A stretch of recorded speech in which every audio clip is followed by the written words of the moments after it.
Bonjour à tous. Mon rôle est facilité parce que ce thème de la thérapie spirituelle a déjà été bien traité pendant ces quelques jours. Et aujourd'hui, je vais vous apporter une expérience quasiment unique qui est celui des hôpitaux psychiatriques Spirit au Brésil. Ces hôpitaux, ils unissent une thérapie rigoureuse et sérieuse avec une thérapie spirituelle qui est elle aussi très sérieuse. Et vous allez voir comment c'est fait. Je voudrais d'abord vous dire que c'est un article qui a déjà été accepté qui va sortir dans la prochaine édition de la revue Culture, Médecine et Psychiatrie en mars 2012. Il va être mis online aussi la semaine prochaine. Donc tous ceux qui sont intéressés peuvent copier mon mail et je pourrais vous envoyer cet article. C'est une association entre plusieurs institutions au Brésil qui montre comment fonctionnent les hôpitaux spirites au Brésil. Je vais vous faire une brève exposition pour vous expliquer comment est la spiritualité au Brésil. Donc, au XIXe siècle, la plupart des hôpitaux psychiatriques au Brésil ont été créés par la monarchie brésilienne à l'époque pour contrôler ce qu'ils appelaient les fous.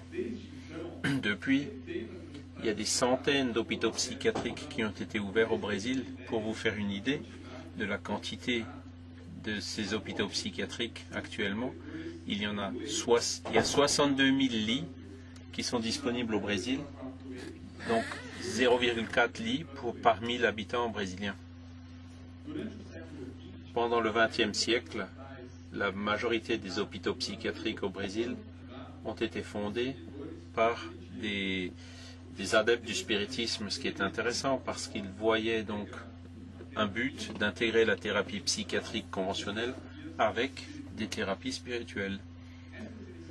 Ces initiatives, comme j'en ai parlé auparavant, ce sont des initiatives uniques au monde qu'on ne trouve dans aucun autre. Ces associations les trouvent nulle part ailleurs dans d'autres pays. Et la majorité de ces hôpitaux ont été ouverts après une communication médiumnique, où il y a un esprit qui s'est communiqué et qui poussait un groupe de personnes à ouvrir un hôpital psychiatrique.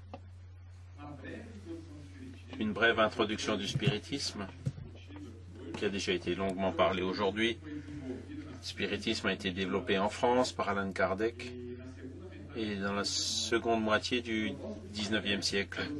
Le but de Kardec était d'utiliser les outils de la science avec des données empiriques et rigoureuses et la rationalité pour explorer des phénomènes spirituels.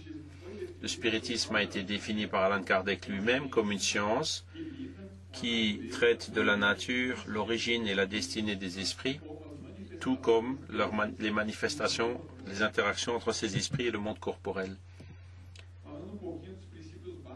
Si on veut parler des principes de base du spiritisme, là aussi pour ceux qui ne connaissent pas encore très bien le sujet, la survie de la personnalité après la mort du corps, c'est donc les esprits. Il y a le principe de la médiumnité, la possibilité de contact entre les incarnés et les désincarnés, la réincarnation et l'évolution spirituelle pour atteindre un développement intellectuel et éthique, intellectuel et moral.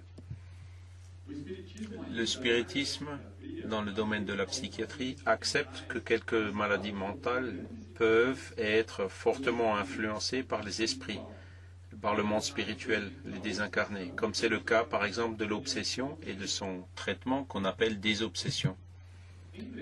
Cependant, malgré tout ça, il n'y a que peu d'études qui ont évalué les pratiques des hôpitaux psychiatriques au Brésil. Par exemple, en 2004, une thèse de doctorat de Puccini, il a fait une recherche anthropologique donc, sur les pratiques spirites dans 26 hôpitaux psychiatriques de l'État de São Paulo. Pour vous donner une idée de l'ampleur de ces hôpitaux psychiatriques au Brésil, ces hôpitaux étaient responsables à l'époque, en 2004, de 6500 lits psychiatriques dans l'État. Ils utilisaient 44 300 professionnels de la santé et il y avait presque 1000 volontaires qui faisaient les thérapies spirituelles de façon absolument gratuite. En plus, ces hôpitaux étaient responsables pour environ 50% des listes psychiatriques de l'État de São Paulo à cette époque. L'État de São Paulo, c'est celui qui est le plus important au Brésil actuellement. Pour vous parler un peu de la thérapie spirit, il y a quelques cas qui ont montré des succès auprès de 41% des patients, suivant un article publié par... Il n'y a pas la date, c'est un article récent. Et il y a aussi eu des tests cliniques qui ont été faits sur la désobsession. Léon a évalué l'impact de la désobsession sur des symptômes cliniques et l'évolution du comportement des patients avec des problèmes mentaux à São Paulo. Il a montré que ces patients qui ont été soumis à la désobsession dans des études aléatoires, en double aveugle, les patients ne savaient pas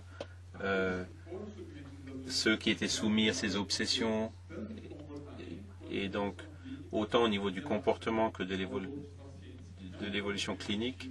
Donc ils ont pu comparer avec les patients qui n'ont pas eu de traitement de désobsession.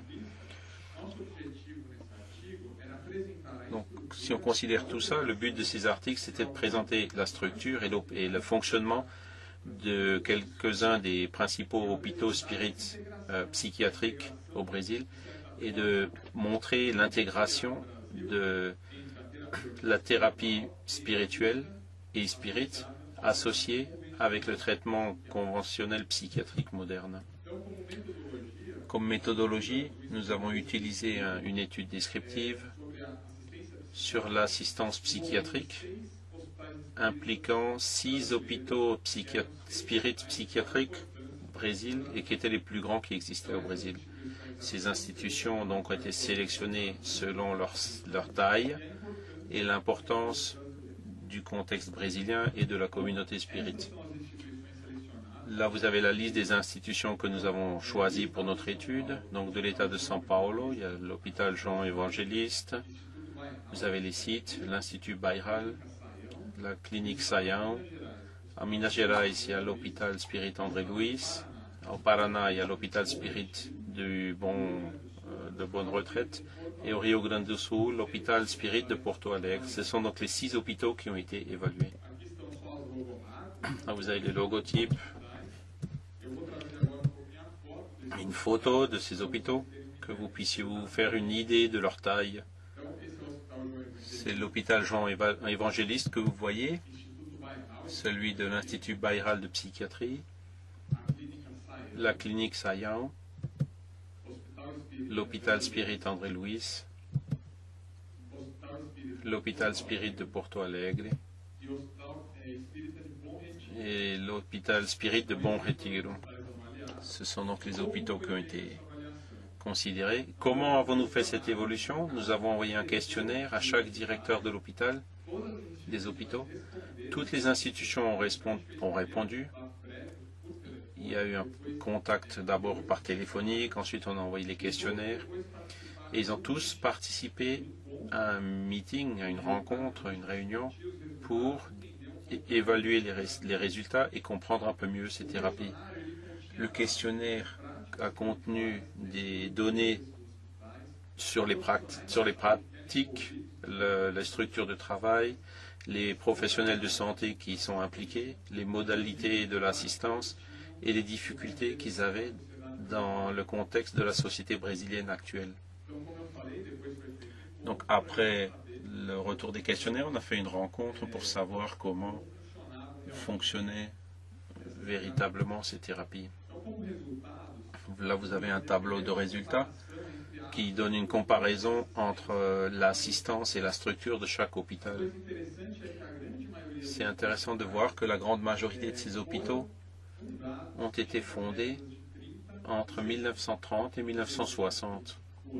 Vous voyez l'année sur la deuxième colonne. Une chose marquante, c'est la taille des hôpitaux. Vous avez le numéro de lit de chaque hôpital qui va de 72 à 816 lits.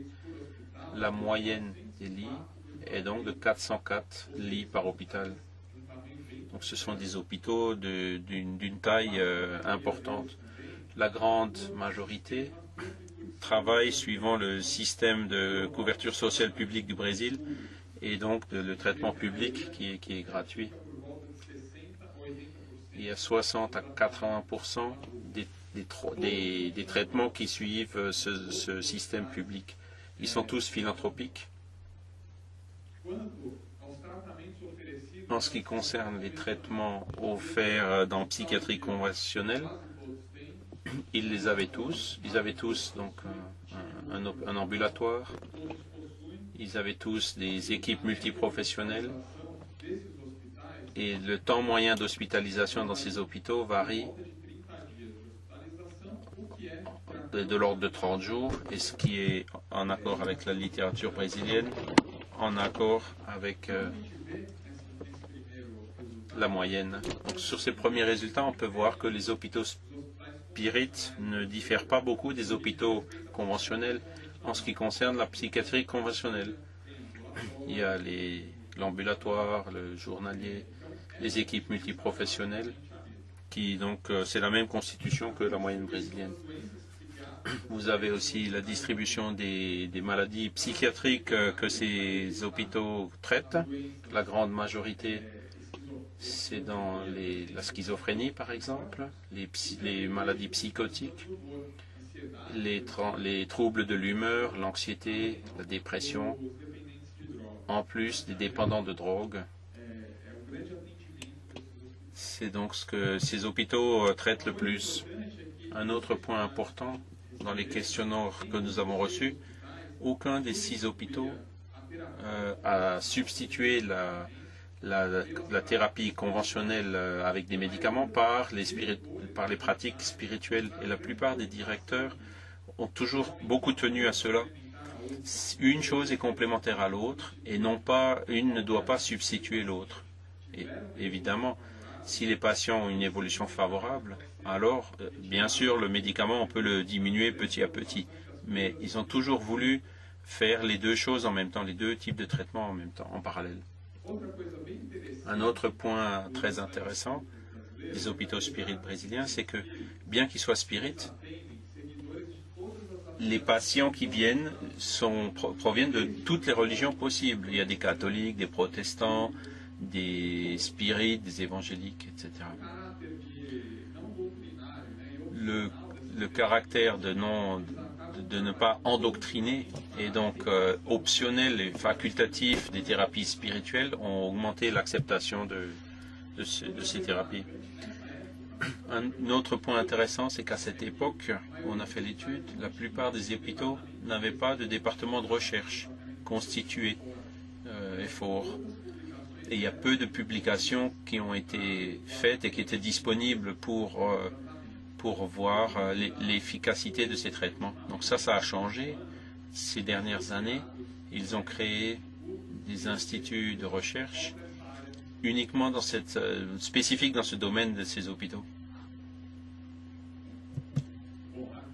Ici, vous voyez un peu quels sont les traitements spirituels qui sont disponibles dans chaque institution. Vous pouvez voir que c'est presque standardisé. La plupart mettent à disposition les mêmes traitements. La fluidothérapie, donc présentée par le docteur Marlène Nobre, donc l'eau magnétisée, le PAS, les lectures et les études de l'Évangile ou de livres Spirit, la désobsession, les prières ou les irradiations, et donc l'accueil fraternel. Tous étaient disponibles dans tous les hôpitaux. Certaines conférences œcuméniques incluant d'autres religions étaient pratiquées par 50% des hôpitaux. Et je vais vous expliquer donc sur chacune de ces thérapies. Je voudrais attirer votre attention sur cet article que nous avons publié en 2011 dans la revue Evidence-Based, Complementary and Alternative Medicine. C'est une révision systématique des évidences, une revue systématique de toutes les thérapies complémentaires spirit. On explique un petit peu quelles sont les évidences actuelles de ces thérapeutiques. D'abord, il y a la fluidothérapie, c'est-à-dire l'imposition des mains, l'eau magnétisée. Selon le spiritisme, c'est la transmission d'une énergie biospirituelle entre la personne qui le transmet vers le patient, et donc qu'on appelle aussi le pass. Bien qu'il y a une tradition religieuse dans le spiritisme, comme Marlène Nombre l'a montré, il y a plusieurs études qui montrent l'efficacité de l'imposition des mains sur la santé en général. Ce sujet de thérapeutique donne beaucoup de livres en ce moment, y compris dans la littérature psychiatrique. La désobsession, ce sont donc des rencontres médiumniques où les médiums, qui sont des médiums qui ont des contacts avec le monde spirituel, au moyen de vision, d'audition et d'autres voies, donc entrent en transe et communiquent. Il y a un esprit qui communique avec l'esprit qui est à l'origine de l'obsession, donc qui se communique avec le monde corporel, et puis donc il y a une espèce de psychothérapie pour essayer de faire de sorte que cet esprit obsesseur arrête d'obséder le patient. Donc, bien qu'il soit difficile d'étudier la désobsession, comme je viens de le dire, il y a quand même des essais cliniques qui montrent l'efficacité en études de double aveugle aléatoire sur la désobsession, qui est disponible aussi sur le site internet que vous avez la référence ici. Il y a aussi des rapports de cas cliniques qui montrent aussi des évolutions favorables après le procédé de désobsession. Et il y a le Royal College of Psychiatrists qui parle du Spirit Release Therapy et qui traite aussi de ce sujet. En ce qui concerne les conférences évangéliques sur des enseignements de Jésus qui existent dans les hôpitaux, autant pour les patients que pour les membres de la famille, l'objectif est de promouvoir une réforme intime chez les patients afin qu'ils puissent rentrer dans une syntonie différente par rapport aux esprits qui les obsèdent. Et en plus de cela, ça encourage leur évolution morale et éthique. Il y a peu d'études qui ont été faites pour évaluer ce genre de thérapie, mais il y a quelques études dans la littérature sur les lectures œcuméniques, par exemple la Bible, qui réduit l'agitation chez les patients malades d'Alzheimer. Les prières et les irradiations donc, sont beaucoup traitées dans la littérature actuelle. Nous avons fait une revue systématique montrant le rôle vraiment positif des prières pour soi-même, quand le patient prie pour lui-même, par rapport à ses problèmes de santé. Il y a plusieurs esprits aussi pour les prières qui sont d'intercession faites par des autres. Il y a aussi l'accueil fraternel, l'assistance spirituelle, qui a montré les bénéfices de cet accueil fraternel, de cette assistance spirituelle. Il y a pas mal de livres faits aussi sur l'œcuménisme, donc faits par des catholiques ou d'autres, qui ont traité de ce sujet de l'assistance. D'un point de vue administratif, ces institutions ont des départements, ils réservent un lieu spécifique et il y a une personne qui s'occupe spécialement de tous ces traitements parallèles spiritualistes, spirit. Donc, ces activités sont faites par des volontaires qui ne sont pas rémunérés, qui sont là pour faire ce travail et qui faire ce traitement dans les hôpitaux. Il y a normalement un coordinateur ou plusieurs coordinateurs qui sont des fonctionnaires de l'hôpital et qui organisent donc l'assistance spirituelle, organisent aussi le travail de ces volontaires, de ces bénévoles. Il faut toujours se rappeler que la recommandation du spiritisme, que toutes les pratiques médiumniques et de spirituelles soient gratuites. Vous avez vu que dans ces études, il y a parfois plus de 1000 volontaires qui font ça sans rien gagner dessus. Et donc c'est un principe très important dans le spiritisme. Donc je vais vous montrer, pour illustrer un petit peu mieux, le cas précis de l'hôpital évangéliste où je travaille actuellement dans le département de recherche. Et je vais vous montrer comment fonctionne ce travail dans cet hôpital. Cet hôpital est un hôpital philanthropique qui propose donc des soins dans la santé mentale. Il fonctionne depuis 57 ans et embrasse les modalités suivantes. Donc, il y a un hôpital quotidien, l'hôpital de nuit, l'ambulatoire, l'internation de patients. Il y a 95 lits en 4 unités. Il y a des unités publiques et des unités privées. Vous avez donc les locaux de l'hôpital. Vous pouvez voir l'infirmerie, une chambre, le réfectoire, le couloir, une petite fontaine, un jardin, un endroit où on peut être en paix, tranquille, dans le jardin. C'est un hôpital qui est grand, qui est au centre de la ville de São Paulo. C'est difficile d'avoir des grands terrains dans cette ville de São Paulo, mais cet hôpital a une dépendance assez importante. Donc vous avez aussi des installations sportives. Il y a donc plusieurs modalités d'aide et de traitement. Il y a de la musicothérapie, art-thérapie, éducation physique, parmi d'autres. Vous avez une des entrées de l'hôpital. Et aujourd'hui, donc cet hôpital est d'avoir un traitement intégral basé sur des modèles éthiques, donc rigoureux, faire de la promotion sociale, familiale et professionnelle pour la réintégration de ces patients. Donc, cet hôpital considère la dimension spirituelle du patient. Et donc, il y a 4 ans, la thérapie spirituelle existait déjà, mais il y a 4 ans, il y a eu un département spécifique pour s'occuper de cette thérapie, qu'on appelle Programme d'intégration santé mentale et spiritualité, qui a été créé justement pour respecter et valoriser cette dimension spirituelle du patient. Donc, tous les patients qui sont admis dans l'hôpital sont systématiquement questionnés s'ils veulent bénéficier de cette assistance religieuse ou pas, ou spirituelle ou pas. Ils ont donc le choix de choisir laquelle ils désirent.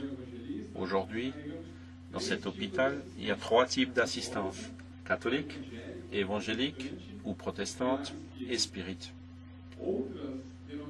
D'autres dénominations religieuses, par exemple bouddhistes, ils peuvent aussi demander, ils ont le droit de suivre cette assistance ou apporter un leader qu'elle connaît de l'extérieur, ou alors l'hôpital recherche une personne convenable pour le faire. Il faut rappeler aussi que tous les patients et les représentants de la famille signent un terme écrit de responsabilité où ils affirment qu'ils sont d'accord avec ce traitement. Pendant les entrevues, les patients, on leur demande s'ils sont affiliés à une religion, s'ils fréquentent les services religieux, s'ils ont des sympathies pour d'autres croyances, et s'ils veulent recevoir ou non l'assistance religieuse pendant leur intégration dans l'hôpital. En plus de ça, donc il y a des échelles qui sont appliquées pour voir comment les patients sont à leur admission dans l'hôpital et comment pour évaluer aussi leur situation après, pour donc pouvoir comparer les deux. Vous avez un exemple du questionnaire qui est réalisé. Donc c'est une fonctionnaire de l'hôpital. Une autre qui est en train de remplir le questionnaire. Et tous les patients qui arrivent passent par ce questionnaire. Il y a un autre patient qui remplit le questionnaire. Et pour vous donner une idée,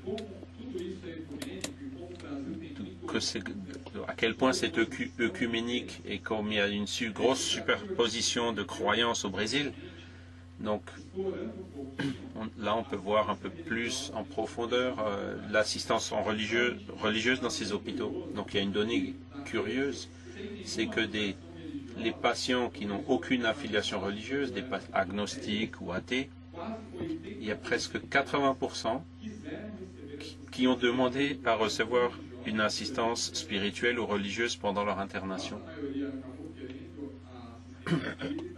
Il y en a beaucoup qui ont demandé l'assistance spirite, quelques-uns catholiques ou évangéliques.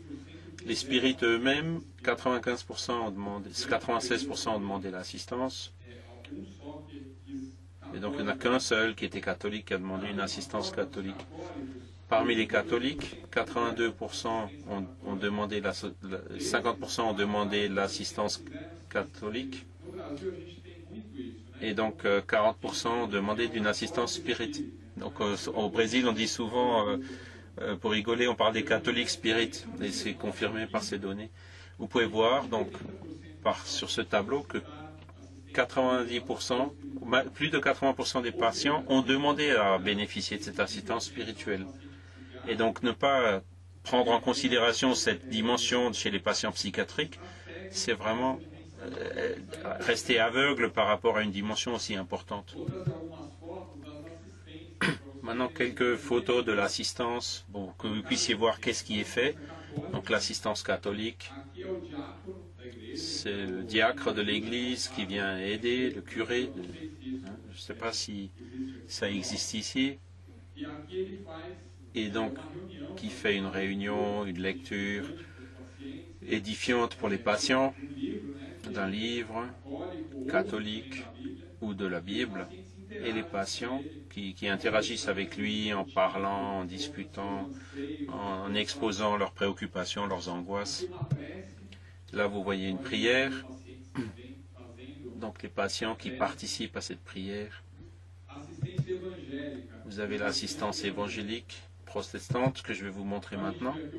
Donc, vous voyez le pasteur évangélique qui apporte aussi la Bible, qui fait des chants avec les patients. Donc, vous voyez la lecture. Les patients s'impliquent beaucoup dans ce genre d'assistance. Là, vous avez l'assistance spirit.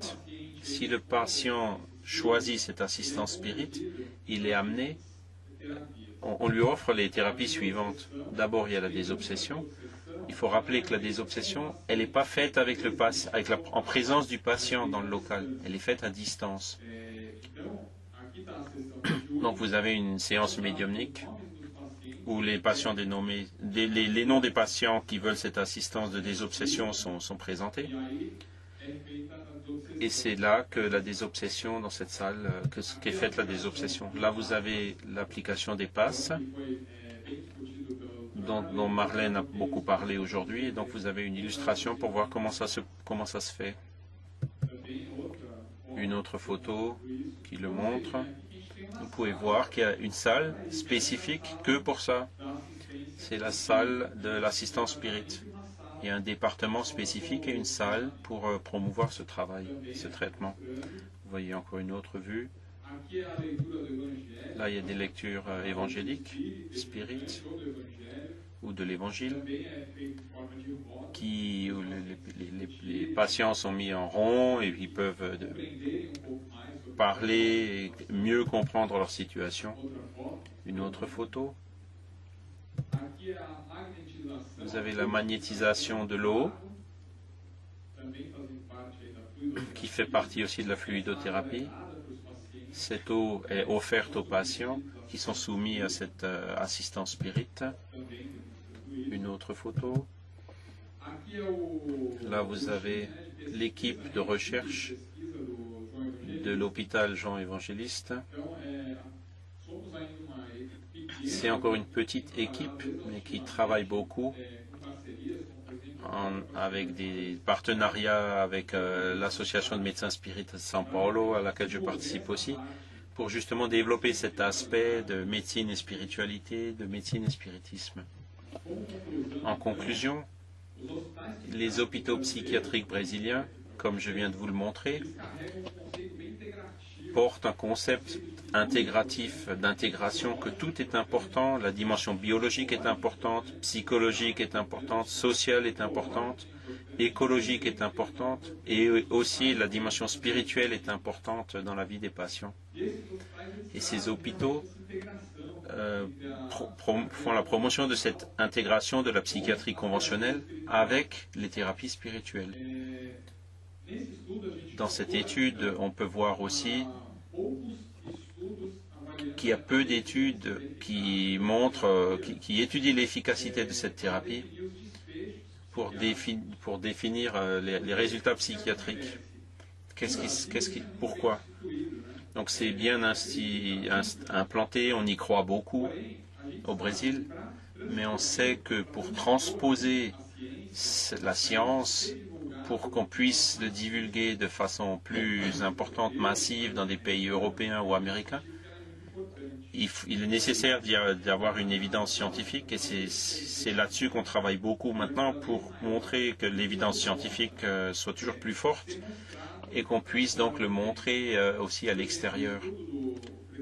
L'étude de Frédéric Léon, donc cet essai clinique, c'est une étude pilote sans doute, mais il y a d'autres études, des nouvelles qui sont liées à celle-là et pour montrer donc cette efficacité. Donc là, vous avez mon email. Tous ceux qui sont intéressés à savoir un petit peu plus sur notre travail, vous êtes bienvenus. Vous pouvez envoyer des mails. L'article va être publié online la semaine prochaine. Et en mars 2012, il va être publié dans la revue dont je vous ai parlé. Vous avez mon itinéraire de ma présence en Europe aujourd'hui. Donc, tout a déjà été fait, il y a encore Londres. Et je voudrais vous remercier une fois de plus les organisateurs de la France et l'accueil excellent que j'ai pu recevoir un peu dans tous les autres endroits aussi. Et le fait de divulguer ces idées en Europe, c'est quelque chose de très important de nous. Et puis on est très heureux de pouvoir montrer que la médecine n'est pas que le matérialisme, que ce n'est pas que des médicaments, que ce n'est pas uniquement de l'imagerie médicale. Je me rappelle aussi d'une étude de Dr Christine. Donc, ils ont vu combien de temps le médecin prend pour interrompre le patient. Le médecin pose une question et le patient répond et le médecin le coupe au bout de 18 secondes. Et on voit donc comme aujourd'hui la médecine est difficile. Donc plus il y aura d'humanité, plus il y aura cette vision élargie qu'il n'y a pas que le matérialisme, qu'il y a beaucoup d'autres choses en plus de ça, plus la médecine pourra évoluer. Je vous remercie pour votre attention.